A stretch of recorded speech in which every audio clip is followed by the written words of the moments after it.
Il y a plusieurs, dans le fond, personnes qui nous ont rapporté avoir été sollicitées là, en lien avec justement la fraude grands-parents.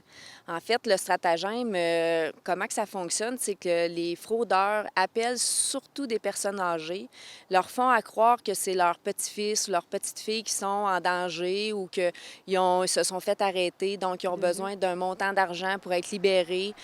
Tout a commencé lorsque M. Pete Cloutier a reçu un appel de détresse de son petit-fils.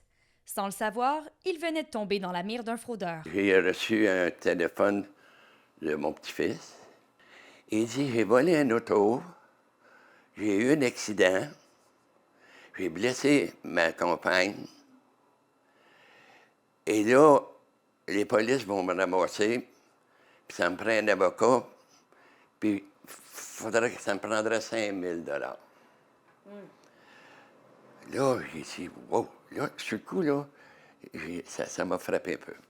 Pris de panique, l'homme de 92 ans a rapidement contacté son fils pour valider la situation. C'est complètement faux. Ils l'ont rejoint sur la piste cyclable.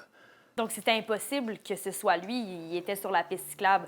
Donc, c'est à ce moment-là. Absolument ça. M. Pete Cloutier a eu le bon premier réflexe de contacter rapidement un membre de sa famille, comme l'affirme la sergente. Ce qui est important, c'est vraiment de prendre le temps. Quand il y a une situation qui nous emmène à être dans l'urgence, bien, il faut que ça nous lève un petit drapeau rouge, comme on dit, puis qu'on prenne le temps de peut-être justement raccrocher et d'appeler la famille, d'appeler les amis, d'appeler quelqu'un de l'entourage pour savoir si effectivement l'histoire est véridique ou non, là. Plusieurs différentes arnaques téléphoniques circulent en Abitibi-Témiscamingue.